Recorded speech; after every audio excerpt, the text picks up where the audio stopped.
বিসমিল্লাহির রহমানির রহিম।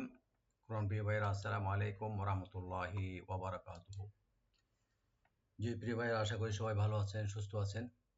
আলহামদুলিল্লাহ রাব্বিল আলামিন। আল্লাহর দরবারে আমরা গুনাহগার হিসেবে দোয়া করি, প্রার্থনা করি যেন আল্লাহ রাব্বুল আলামিন আমাদের এই মহা মূল্যবান এবং পুণ্যময় এই সময়ে, এই রজনীগুলোতে আমাদের আমলগুলো, বিশেষ করে আমাদের রোজা, আমাদের কিয়াম, আমাদের নামাজ, আমাদের ইফতার, আমাদের ভালো কাজগুলো যেন আল্লাহ রাব্বুল আলামিন আহ, কবুল করে নেবেন এবং আমাদেরকে যেন কবুল করে ভালো মানুষ সাথে এবং নেক পুণ্যবান মানুষ সাথে যেন আমাদের হাসর করে এবং ওদের সাথে যেন সামিল করে নেয় এবং আরও যেন বেশি বেশি করে আন্তরিকভাবে এখলাসের সাথে যেন আল্লাহ রাব্বুল আলামিনের এই সিয়াম সাধন আমরা করতে পারি এবং এখানে এই সিয়াম সাধনের মাধ্যমে যেন যে উদ্দেশ্যটা ছিল আমাদের তাকওয়া অর্জন করা, সেটা যেন আমরা অর্জন করতে পারি। আল্লাহ রাব্বুল আলামিন আমাদের তৌফিক দান করুক। প্রিয় ভাইয়েরা, আজকে আমি সূরাতুন নিসার 101 নম্বর একটি আয়াত তো বেশি লম্বা না হবে না। তো আয়াতটিতে আমি রাইট দিয়ে এবং শাব্দিক অর্থগুলো, সরল বলে আমি দেওয়ার চেষ্টা করব। আশা করি আপনারা ভিডিওটি ফলো করে প্র্যাকটিস করে ইনশাআল্লাহ যথারীতি এবং যথাসময়ে ফিডব্যাকের জন্য পাঠিয়ে দেবেন। আল্লাহ রাব্বুল আলামিন আমাদের তৌফিক দান করুক, আমিন। أعوذ بالله من الشيطان الرجيم بسم الله الرحمن الرحيم رب اشرح لي صدري ويسر لي أمري واحلل عقدة من لساني يفقهوا قولي وقل رب زدني علما نافعا وفهما كاملا يا رب العالمين। প্রিয় ভাইরা, এই 101 নম্বর যে আয়াতটি কিন্তু খুবই গুরুত্বপূর্ণ আমাদের জীবনের, আমাদের যে ইসলামী শরিয়ার যে একটা সুন্দর একটা নতুন একটা বিধান এখানে এই আয়াতে আল্লাহ রাব্বুল আলামিন ইরশাদ করেছেন।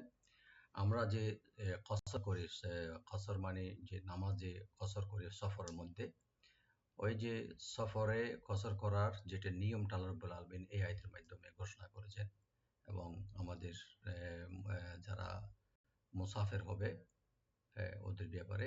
তো এখানে দুই ধরনের কসর কথা বলা হয়েছে এখানে। একটা হলো সাধারণ সফর, যেটা আমরা যেমন একটা কোনো সফরে গেলে মক্কা মদিনায় বা অন্য কোনো সফরে বা 52 মাইল দূরে যদি আমরা যাই, তো তখন কিন্তু আমরা জোহর, আসর, এশা এই তিনটি নামাজে আমরা আল্লাহ রাব্বুল আলামিন এখানে কসর করার জন্য বলেছেন যে কসর করলে কোনো গুনাহ হবে না, মানে 2 রাকাত নামাজ পড়লে এখানে। তো এইটা তো সাধারণভাবে আছে। আর একটা কসর আছে যেটা যুদ্ধের মোকাবেলায়, শত্রুদের মোকাবেলার মধ্যে। তো ওই কসরের ব্যাপারটা আরো বিশদভাবে নেক্সট যেটা আয়াত আসবে সেখানে বর্ণনা হবে।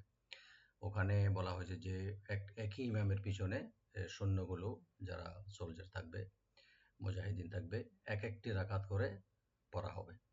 তো এটা সেকেন্ড আয়াতে এটা বর্ণনা করা হবে বিশদভাবে কিভাবে পড়া হবে। তবে নর্মাল যেটা কসর হলো, যেটা আমরা মুসাফির থাকবো, সেটা 2 রাকাত করে নামাজ পড়ার যেটা নিয়মটা, বিধানটা এই আয়াতের মাধ্যমে আল্লাহ রাব্বুল আলামিন ঘোষণা করেছেন। আউযু বিল্লাহি মিনাশ শাইতানির রাজীম। বিসমিল্লাহির রহমানির রহিম। ওয়াইদা মানে যখন, দারাবতুম তোমরা সফর করবে, দারাবে তোমরা সফর করা বা বাইরে যাওয়া, ফিল আরদি জমিনে, ফালাইসা আলাইকুম তোমাদের উপর কোনো গুনাহ হবে না। ফালাইসা না আলাইকুম তোমাদের উপরে জুনাহ বলতেছে এখানে কোনো খারাপি বা কোনো গুনাহ, কোনো পাপ বা কোনো দোষ ত্রুটি, দোষ হবে না। আন তাকসুরু যে তোমরা কসর করবে, মানে কসর মানে হলো কম করবে, মানে 4 রাকাত থেকে 2 রাকাত করে ফেলবে। মিনাস সালা yani নামাজ থেকে, এটা একটা নিয়ম। এরপরে আরেকটি এখানে একই আয়াতে যে যুদ্ধের ব্যাপারে বলা হয়েছে, ইন খিফতুম যদি তোমরা ভয় পাও বা ভয় করো বা আশঙ্কা থাকে ভয়ের, আইয়াফতিনাকুমুল্লাযীনা কাফারু যে তোমাদেরকে বিপদে ফেলবে। ফিতনা মানে এখানে বিপদ বা কোনো একটা হামলা করবে। খিফত মানে হলো ভয় করা। আইয়াফতিনাকুম যে তোমরা যদি হামলা করে বা বিপদে ফেলে, আল্লাযীনা যারা কাফারু যারা কাফের, মানে কুফরি যারা করেছে, যারা কাফেরদের পক্ষ থেকে বা দুশমনদের পক্ষ থেকে যদি কোনো এটা আশঙ্কা থাকে, ভয় করে, তাহলে তখনই কসর পড়া হবে। তো ওই কসরতটা হলো কিন্তু ভিন্ন রূপে, এটা এক একটি রাকাত, কিছু সৈন্য পিছনে দাঁড়িয়ে থাকবে এবং একই ইমামের পিছনে এক রাকাত পড়বে এবং দ্বিতীয় দল আবার এক রাকাত পড়বে। তো এটা দ্বিতীয় আয়াতে আমরা বিশদভাবে জানবো ইনশাআল্লাহ।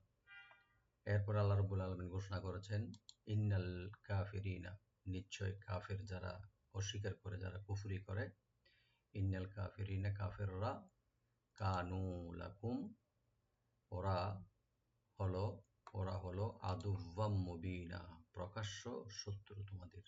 এখানে কোনো ডাউট নাই, কোনো সন্দেহ নাই। ওরা কাফেররা যারা আল্লাহকে মানে না, আল্লাহ রসুলকে মানে না, পরকালকে বিশ্বাস করে না, কোরআনকে মানে না, শরীয়তকে মানে না, ওরা কিন্তু চিরশত্রু, কিন্তু প্রকাশ্য শত্রু তোমাদের, এটা মনে রাখবা।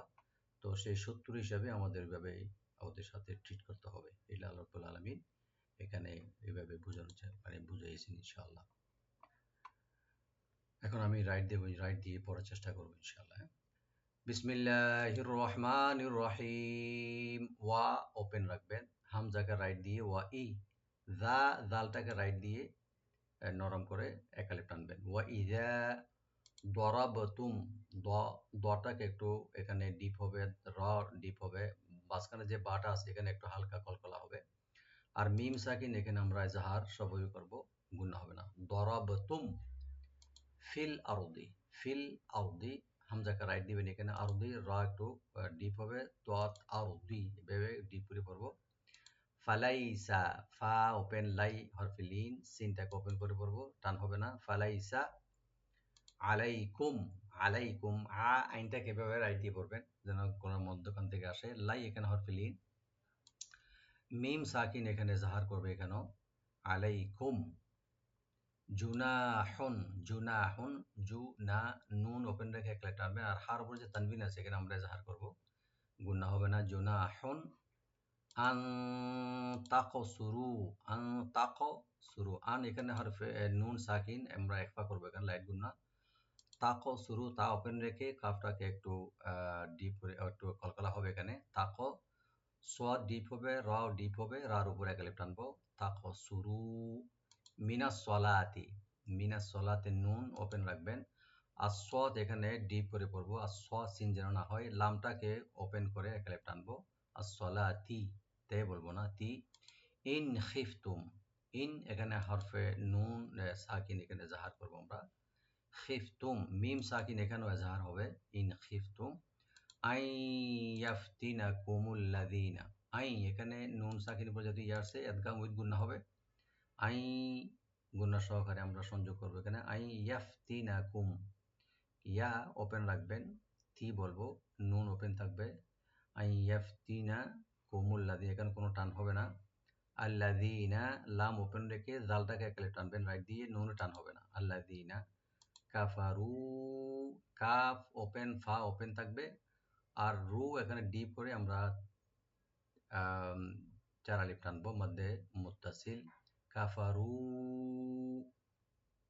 এখানে কাফারু একটা মধ্যে মুত্তাসিল, একটা মধ্যে মুনফাসিল হবে, যেহেতু এর পরে নূন হামজা আসছে এখানে দ্বিতীয় শব্দে, জন্য মধ্যে মুনফাসিল কাফারু। আর যদি আমরা থেমে যাই এক আলিফ টানবো, কাফারু। আর যদি মিলাই পড়ি কাফারু ইন্নাল কাফিরিনা, তখন তিন আলিফ পর্যন্ত টানবেন। ইন্নাল নুন মুসাদ্দাদ এখানে ওয়াজিব গুন্না, টান হবে না, শুধু গুন্না হবে। ইন্নাল কাফিরিনা, কাফ ওপেন রাখবেন, ফি রি একালে টানবেন, রি নুন টান নাই। আল কাফিরিনা কানু, কাফ একালে টানবেন, নুন একালে টানবেন।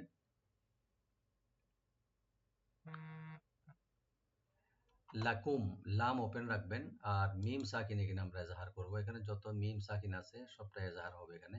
লাকুম আদুওয়াম মুবিনা, আদুওয়াম, আদুওয়াম, ওয়া এন এ ডাব্লিউ, ওয়া ডাব্লিউ এ ওয়া, আদুওয়াম, আদুওয়াম, ওয়াটাকে ওয়ার উপরে ডাবল করে তানবিন আছে এখানে, তানবিন উপরে যদি মিম আসছে এখানে ইদগাম বিদ গুন্না হবে। আদু, আইনটাকে রাইট দিবেন, আদুওয়াম মুবিনা, বি এখানে টানবেন, এখানে নুন উপরে যে তানবিন আছে এখানে মধ্যে আওয়াজ হয়ে যাবে, একালে পরিমাণ টেনে আমরা ছেড়ে দেব। মুবিনা, আদুওয়াম মুবিনা। আমি আরেকবার তেলাওয়াত করে দিচ্ছি। বিসমিল্লাহির রহমানির রহিম। وإذا ضربتم في الأرض فليس عليكم جناح أن تقصروا من الصلاة إن خفتم أن يفتنكم الذين كفروا إن الكافرين كانوا لكم عدوا مبينا। আল্লাহ রাব্বুল আলামিন এখানে এরশাদ করেছেন, তোমরা যখন জমিনে সফর করবে, মানে মুসাফির হবে, এবং তোমাদের আশঙ্কা হয় যে কাফিরগণ তোমাদেরকে বিপন্ন করবে বা বিপদে পড়বে বা আক্রমণ করবে বা করতে পারে, তখন সালাত কসর করলে তাতে তোমাদের কোনো গুনাহ নেই। সালাত মানে নামাজ যে কসর করে বা অর্ধেক করে পড়ো, তাহলে তোমাদের কোনো গুনাহ বা পাপ হবে না। এরপর আল্লাহ রাব্বুল আলামিন বলেছেন, নিশ্চয় কাফিরগণ তোমাদের প্রকাশ্য শত্রু, এটা মনে রাখবে। ওয়া আখিরু দাওয়ানা আলহামদুলিল্লাহি রাব্বিল আলামিন। আসসালামু আলাইকুম ওয়া রাহমাতুল্লাহি ওয়া বারাকাতুহু।